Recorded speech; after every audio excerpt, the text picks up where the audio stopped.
Telefon numarasını da yaz.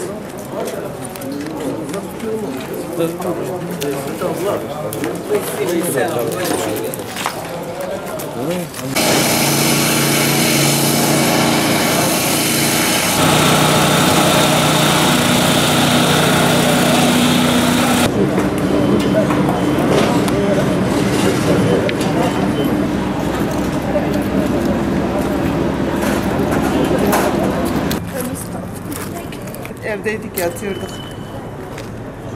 Nasıl etkilemedi? Ayakta olmuş olsaydık hepimiz ölecektik.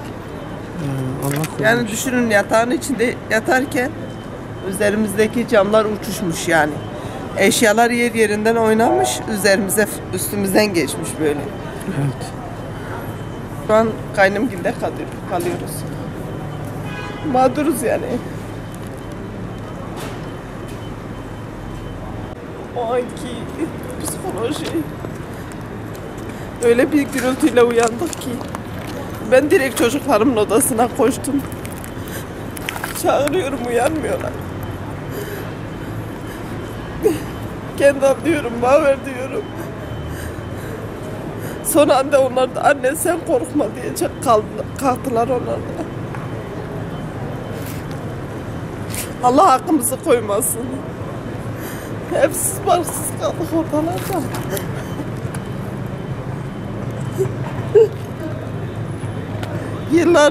Yıllarca çalıştı dedim tek maaşla.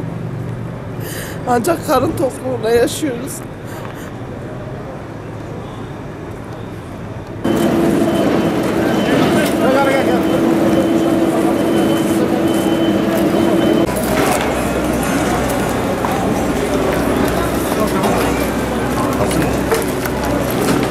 Alo. Tamam dur fark et. İki metre. Ters tamam bitti. Yola hadi. Ters tamam bitti. Camlar bitti. Tamam. O cam bitti, bu cama gel. Tut orayı. Tut. Yine cama devam.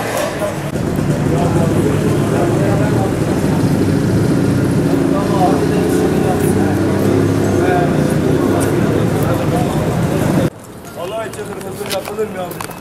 Allah için yapılır mı? Hepsinin evi yıkılmış. Biz de orada geliyor kamera çekiyor. Ulan gördüğünüzü vurun.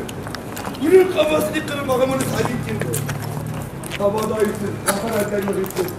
Vallahi biz oradan nöbet tutuyoruz geceden beri 10 tane geziyor, sokak geziyor. 10 tane. Gel 2 tane hırsız yakalamışım.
Kalkalım buraya.